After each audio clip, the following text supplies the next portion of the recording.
What's up, big senders and sendettes, and welcome back to the channel. Thanks for coming back, by the way. So tonight, I did some work on my K5, and I finally figured out the issue that has been plaguing this stupid truck, Blazer SUV, for ever since I've had it. I've had it for over a year, and it has never started and ran cold. It always started, died, until it got to a certain temperature. I should have probably thought of this earlier, but I didn't. So yeah, I figured that out. I replaced a slew of parts that were kind of small, and then I was getting frustrated with it, and I was going to carb swap it, but I was too stubborn to give up on it because it's a TBI unit. Usually those TBIs are pretty solid, which if you got all the right working components, they're solid, which I found out tonight. But then another issue surfaced. Anyway, that's another night. So I'm going to be replacing wheel bearings in my truck tomorrow, so I'll probably do some stuff on that. If that's stuff you kind of like to see, let me know. I'll try and post up whatever I can when I'm doing my tinkering and stuff. It's nothing wild, nothing crazy yet. I got my car I kind of want to do some work to. I got a Camaro I got to do some work to. That's all stuff that's probably going to happen when it warms up. Like today it was 45, a heat wave. Like it's been negative like 12, 13 with negative 48, 38 wind chills the last week or so. So we're really trying to you know look on the optimistic side of things and keep working on our projects. But yeah, a few weeks ago I was up in Minnesota. Didn't turn out the way I wanted it to. I was with Jess and all the Articats. We went out for a little bit. Spent like 3 hours around St. Paul trying to find something. Went up to Duluth. It was great snow. It was super. It was really deep, but it was really deep. Deep, thick, heavy. A lot of blown down trees. A lot of closed trails. We're on 137s with ice rippers on them and studs. Like we're not really set up for that stuff. We're set up for some groom stuff. Now, if I was on the mountain side of things, it'd be a totally different story. So, speaking of that, so I know we haven't been posting a ton of stuff mountain wise. I've been getting bits and pieces. I do have a couple memory cards I need to go through here from John from the last trip they went to, but we're trying to coordinate something at the end of January to have a pretty good group of people going. I know Jess is probably going to be heading up to the UP in the next couple of weeks. I don't think I'll be able to get out of the office till probably late January. Just everybody's taking time off, moving around, scheduling, all that stuff. So I think my next snow trip will be in the mountains, and I'm really hoping to get hooked up with a couple people because obviously we'll have Jason there with RPM Power Sports. He's been a huge help with kind of wanting to grow the channel, kind of just being there, wanting to it's his trailer. There, some of his sleds. It's all his R&D that we're kind of filming and trying to get video of, and we want to try and expose that the best way we can. Um, Another shout out to my boss who gave me a job and lets me take time off and takes me snowmobiling, which is super super cool. So thank you. And another kind of driving force with this is which a guy I want to try and get together with and go sledding with is Tom Crowfoot with Cowboy Apparel. um, Dude's been a huge just help. Super supportive, and he's really been trying to, we want to try and get together and do some stuff. And I want to get with him on the mountain. I want to do some cool stuff with his brand, and kind of work together. So like, huge shout out to Crowfoot and Cowboy Apparel. He's been in our corner ever since we started this whole thing. Even started talking about it, and just check him out. He's got some really cool stuff, and even like Jason with RPM Power Sports. I mean, he just dropped a new can for I think the new Gen 5s, and he's got more to come. He's got chambered. I mean, the guy's always constantly evolving, snowmobiles and side by sides. So I just want to say thanks to those guys, my boss, my wife, for letting me have these stupid hobbies. Super cool. John for being as dumb as I am, or I'm as dumb as him. His wife's pretty cool about it, I think. I don't know, I don't really hear much. So, but yeah, thanks to everybody who has been following me, who watches our videos.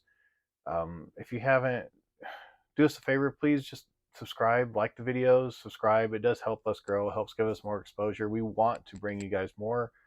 Um, we're just kind of working off of a little bit of time that we got. So I appreciate everybody and everything that everyone's done for us and with us. And we hope to do more. So thanks again. I hope you enjoy it. Well, howdy do. We're going to do a little bit of working on the Blazer, the mail truck Blazer. I've been chasing the idling starting issue with the whole not wanting to run when it's under 50 degrees. Actually idle till it warms up. So I have a theory. Done a bunch of research. These TBIs are normally pretty decent, but I think I got it narrowed down to a temperature sensor switch. Yeah. And the best part is I'm not at the shop doing it. I'm doing it at my house because I don't have any room, and I didn't want to drive it to the shop. This thing's probably gonna need a starter soon, and I'm just gonna try and do it in my driveway since it's a nice 45 degrees out today in Nebraska. Hey, it's been negative 13 and 14. So got the battery charger on the old Bladu. Try and keep that thing healthy. Cold weather's really done a number on it. I think it's losing antifreeze. I'm not sure. I'm gonna check, which could also not help my cooling temperature Napa sensor work, but we'll give it a shot. G-Wagon, don't see those very often in this neighborhood. All right, so I am going to replace that little sensor there, not these wires, ignore those. This guy, we're gonna unhook him. Hope I don't lose a bunch of coolant, because I really don't want to. I've already put a thermostat in this thing. So we're going to check coolant with this stupid cap. It's probably empty. Oh no, there's plenty in there. Lots of juice. So we're gonna try and get that out without it breaking, and really, really hope that this fixes my issue. Been fighting this for a while, ever since I've owned it. It gets below 50 degrees, doesn't want to stay running. I've changed the idle air control valve, the MAP sensor. It's put a new O2 sensor in it. Yes, it does have not a bad cylinder, but not a great cylinder. Number one is kind of down on compression, but I'm making do with what I got. All right, I didn't pay much for this thing. I'm just trying to get it so it's fun. All right, so there's the old one. I don't know if it's an actual Delco unit or not. I don't see any numbers. I'm gonna go off of that it's the original unit, but I'm really banking that this is it. And now, before I start it, I have to put gas in it because it's leaking fuel from the tank. I need to get it in the shop, drop the tank, and get some stick weld on it, or just probably buy a new tank. They're only 130 bucks. So yeah, let's see if I've made any improvement. Now the starter on this thing is hashed. It is, I think it's a manual, a starter out of a manual truck, and they put it in an automatic, and the teeth don't mesh at all. The starter is actually probably the loudest thing on this truck, other than, yeah, the exhaust isn't even that loud. It's got true duals on it with turbos, but you'll hear this starter more than you hear anything, and it's god awful. All right, here we go.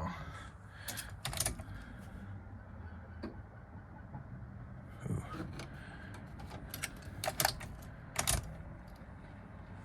I didn't hear the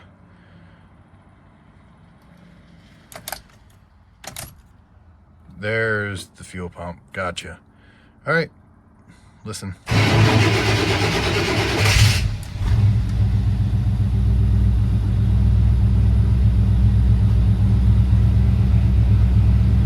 No fucking way. No, that's so awesome. $17 part. This thing you used to have to start it like 6 or 7 times, and it would never stay running. You'd always have to pump it.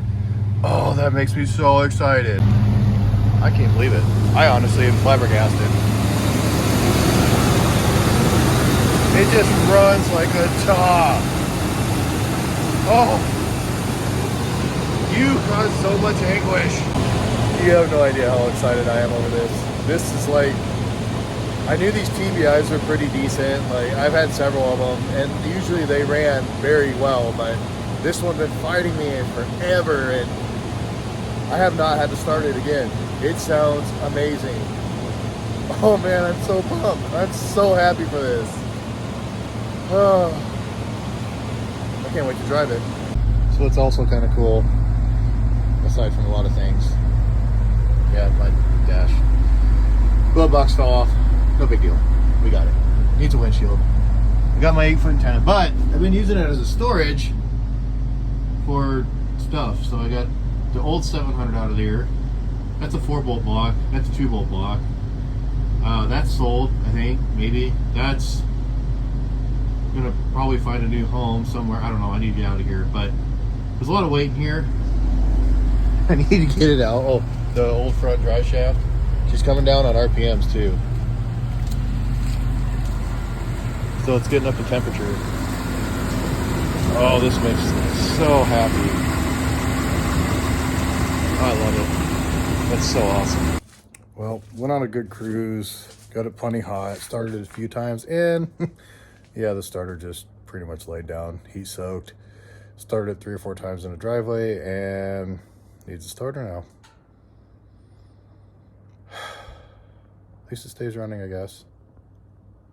But it runs and drives really, really good. I'm super, super happy for this thing. This is gonna be a lot of fun to drive again, so.